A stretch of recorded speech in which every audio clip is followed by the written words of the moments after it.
Listening Section 1. You will hear a conversation between a potential student at Clevedon College and a representative in the Information Centre. Look at questions 1 to 4.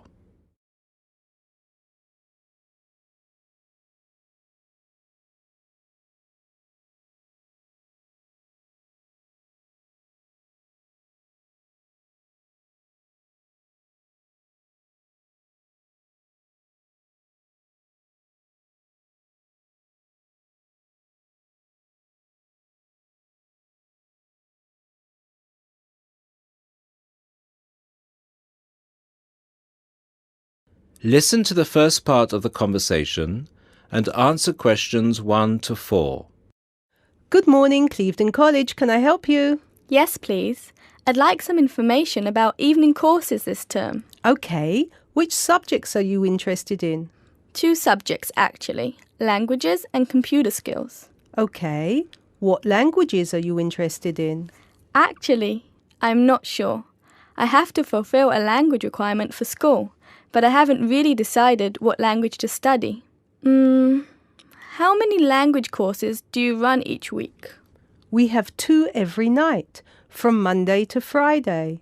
I'm sorry, but would you mind going through the schedule for me? Which language on which days?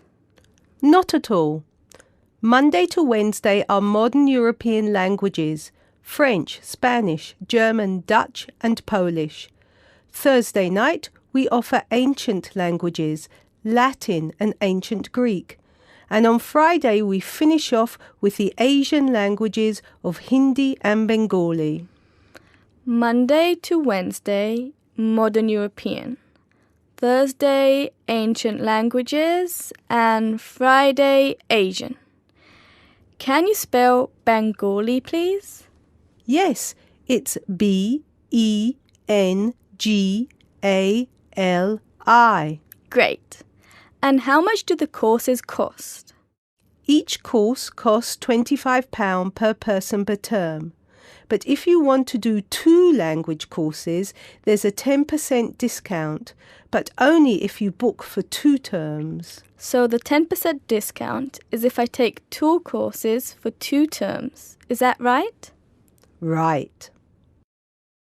Listen to the second part of the conversation and answer questions 5 to 10.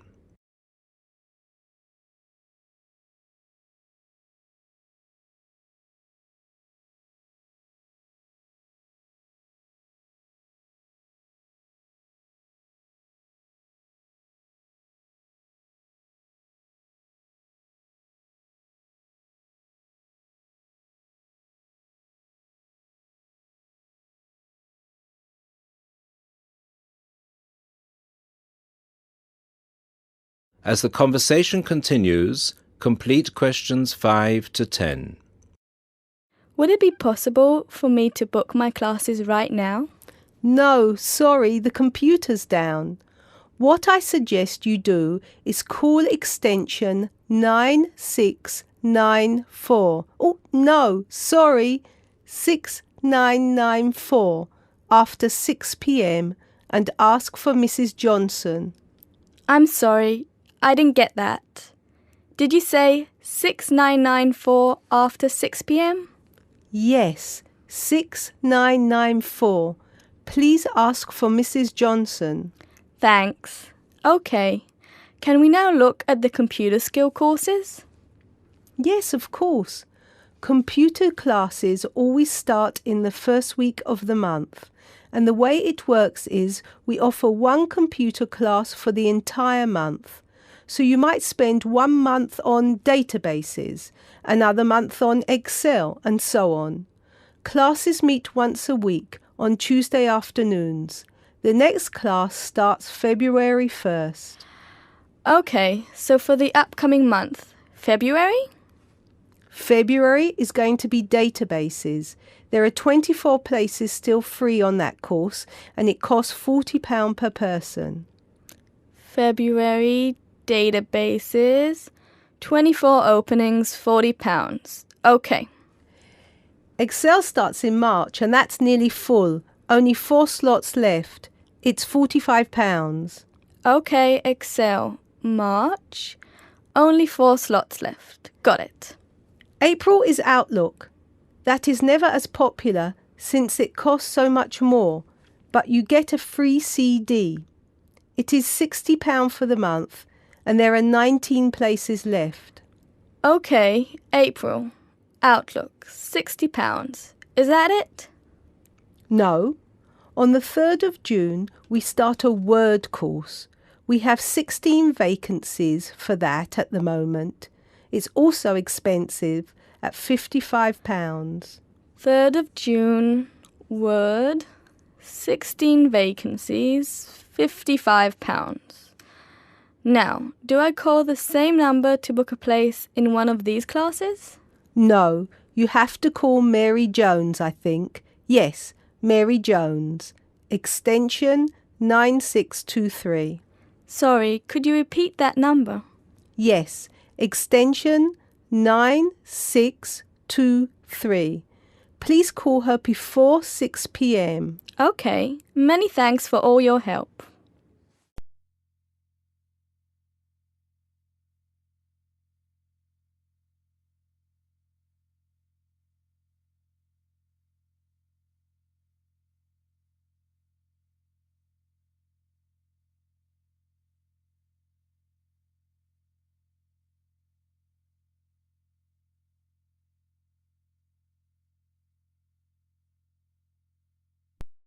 Listening Section 2.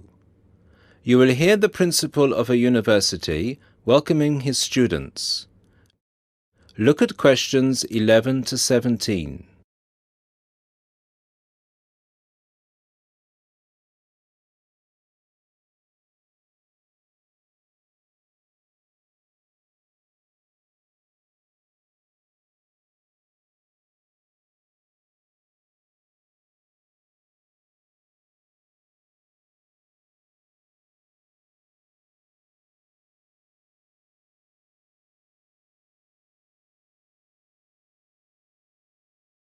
Listen to the first part of the lecture and answer questions 11 to 17. Good afternoon, ladies and gentlemen. I'm Dr. Donovan, the principal of Don Levy University, and I would like to welcome you to the Dinglewood campus, which is one of the 3 campuses belonging to this university. This campus, Dinglewood, is where I have my office, and it's also the location of the Languages and Science campus, so some of you will be studying here. Dinglewood is the most northerly campus. The business studies blocks are in the Churchdown campus in the centre of town, and the southern or Trailway campus, where history and architecture are situated, is to the south of the town. Those of you who are enrolled in any of those courses will be taken to your respective buildings at the end of this meeting. Those of you studying on the Dinglewood campus, you will have a tour later too. This building we are assembled in is the office or administration block, Block 39, and is where the weekly meetings are held. You are welcome to attend these meetings, as are all the university staff. You may want to, as many university issues are discussed at these weekly meetings. The meetings take place at 1:30 every Tuesday, so please stop by. 2 other important buildings are also located on this campus, the cafeteria and the on-site shop. You can purchase all the required books and any stationery you need for your courses at this shop. Please bear in mind that even though you have shown your ID passes to enter the site, you still need to use them again to buy anything in the shop or cafeteria. This is for security reasons. Now look at questions 18 to 20.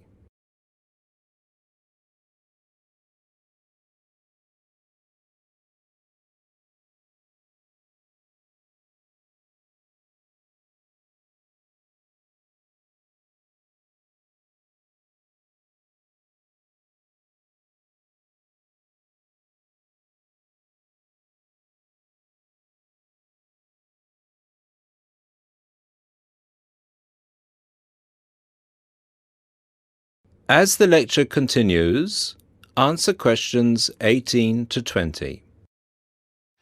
Now, if I could draw your attention to the back page of your joining instructions booklet, you will see a small map of this campus, Dingle Wood.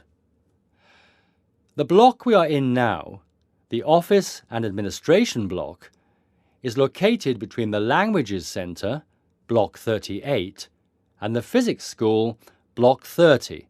That's 3O. These are both on the right of the plan. The cafeteria, which is open from 7 a.m. to 9:30 p.m., is on the left of the plan. It is between the Chemistry block, number 35, and the University shop, Block 33. At the University shop, you can get all you will need in terms of course materials. The Biology block is block number 29, and you'll find the Biology block between the Chemistry block and the Languages Centre. Be careful with the numbers, as they are not always logical. As you will see, there are gardens on the right-hand side of the gate.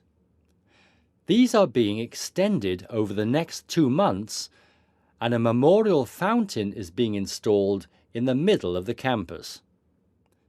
This means that the campus will be very noisy during normal working hours. However, the campus will look much nicer when it is all finished. Right, so that's it for your initial campus orientation. At this point, could the language students all follow me, please? And the rest of you, please assemble under the banners which show your main topic of study, and you will be directed to the other campuses.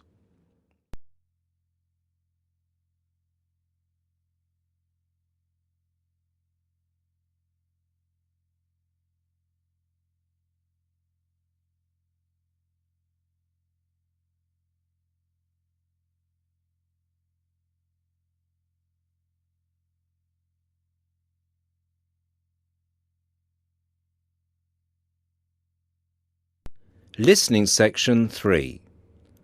You will hear a conversation between two people who are about to share a project at work.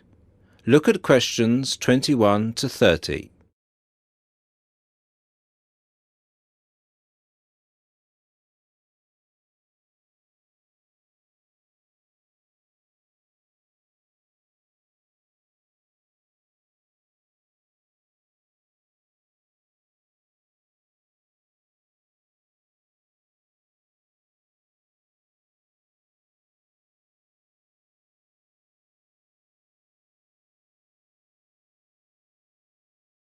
Listen to the conversation and answer questions 21 to 30.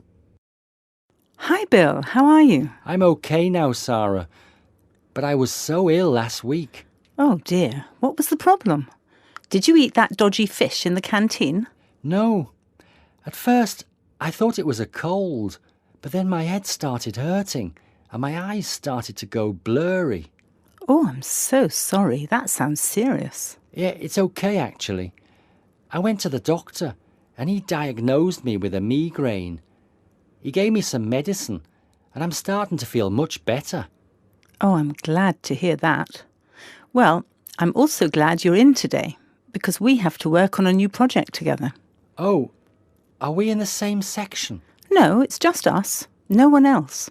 Mr. Donaldson put us down as B team because we live near each other. That could be fun. What do we have to do? Well, the project is partly internet research, then checking reference books for information to prepare a survey, which we have to use with people we know. Great! What's the topic? It's to do with shopping over the last 10 years. We have to find out how customers have changed their behaviour. Okay, so what's the first step? I think the first thing to do is to check the list of references he gave me. But my computer is in for repair, so if I check in the reference library, would you be willing to look up some references online?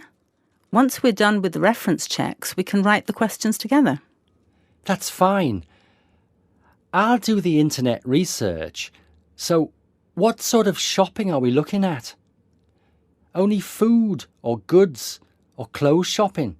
We have to find people who are willing to tell us about personal things, like deodorants, cosmetics, soap, or vitamin creams. The other groups are doing food, electrical goods and clothes. That won't be so easy, Sarah. People might think those things are a bit private. Yes, I thought about that. I'll ask the women and you can ask the men. That should work okay. Well, if you think so. Give me the list of references then.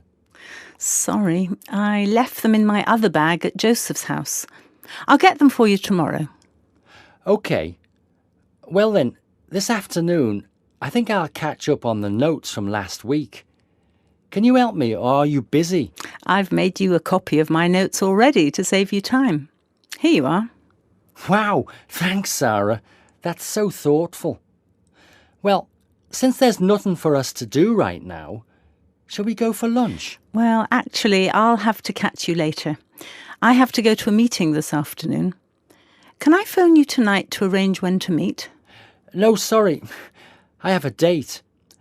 Can we meet in the laboratory for the first class tomorrow? I'm not sure because I have to go to the library to collect some books. What about meeting there at lunchtime? Do you mean in the lab? Yes. OK. See you in the laboratory tomorrow at noon then. Sounds like we have a lot of work to do.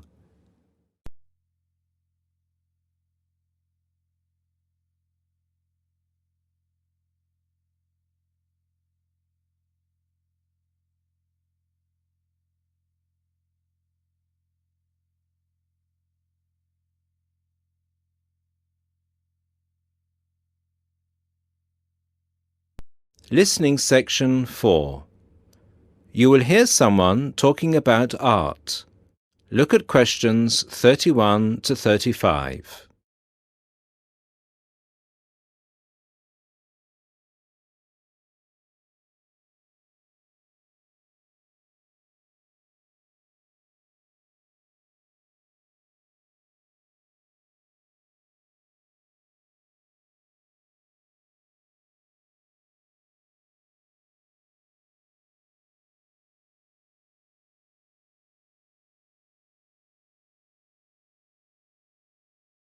Listen to the first part and answer questions 31 to 35. Good evening, everybody, and welcome to the first in this year's series of public lectures offered by the Art Gallery. As Chief Curator of the Gallery, I was given the honour of presenting the first lecture, and let me tell you, I had a difficult time deciding what to talk about tonight.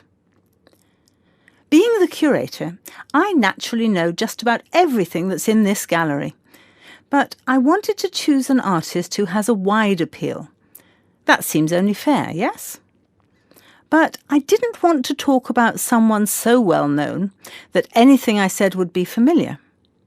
I wanted someone modern.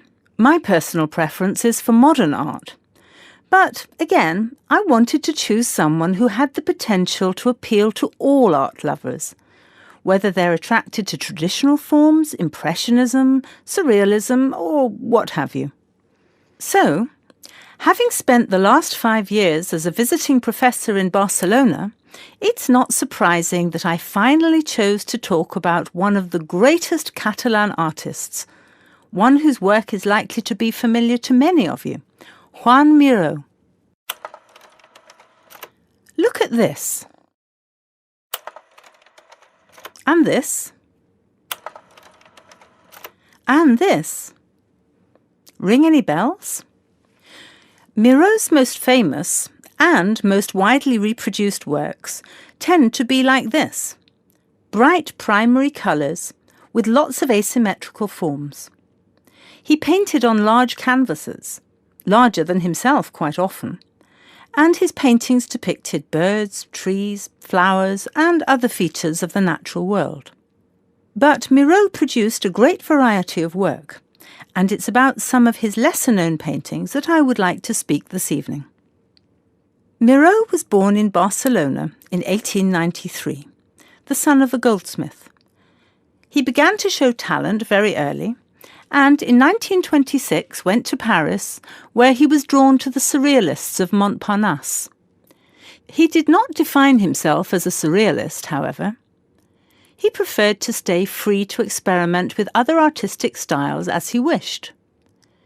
Miro had an intense dislike of much of the painting and many of the painters he knew. He wished to do something totally different, to express his contempt for bourgeois art. And yet, ironically, Miro's success has made his works much in demand among art collectors of the world.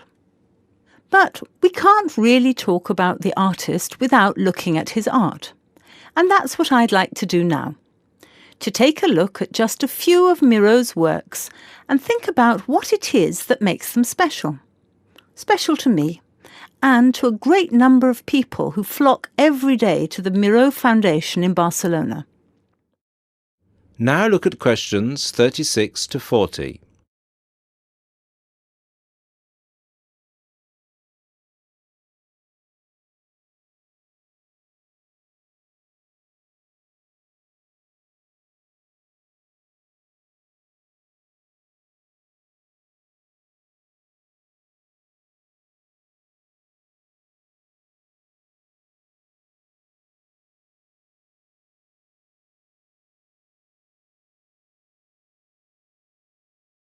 As the lecture continues, answer questions 36 to 40. Let's start with this. One of Miro's best-known and brightest works, Woman and Bird. A sculpture created in 1982. It is on display in a park in Barcelona, often known as the Juan Miró Park. A huge sculpture, towering up into the sky. It reflects Miro's eternal interest in these themes, as well as his more technical interest in materials. This sculpture is covered in mosaic, which gives it a naive and cheerful appearance. It is interesting that this sculpture was completed in 1982, just a year before Miro's death. I think it shows that, towards the end, he was feeling as playful as a young man.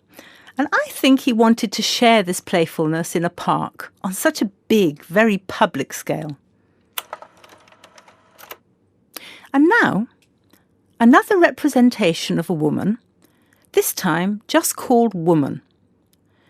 This was painted in 1976, a late work for Miro, and is a work we often see reproduced or on sale as postcards or posters in gallery shops around the world. So why is it so popular? I think the use of colour has something to do with it. People respond to these rounded shapes filled with primary colours, especially on a large canvas like this. Also, the fact that, while it is rather surreal, it is still possible to recognise the form of a woman and to see it as a sympathetic representation. It's a bold, bright painting, and I think that it awakens a reaction in many of us. And finally, something quite different, though still a woman. A harsh, even violent work that was completed in 1939, at a time when Miró was greatly influenced by events of the Civil War in Spain. It's titled Seated Woman 2, but it can be hard to find the woman here, as she's been transformed into a rather horrendous creature. So is that how Miró viewed women? As grotesque? Not at all. This picture can also be seen as strong, with a huge base and solid shoulders to support those who depend on her. In this painting, her arms and neck seem to grow as vegetation out of her shoulders, representing woman as a fertile ground, perhaps. We also see here the fish and birds, the moon and stars so typical of Miró's work, making her a creature of nature and of the heavens as well. And that's all we have time for this evening, I'm afraid. I hope that you've enjoyed this brief look at Miró's work and that you will enjoy the other lectures that follow this one. Thank you and good night.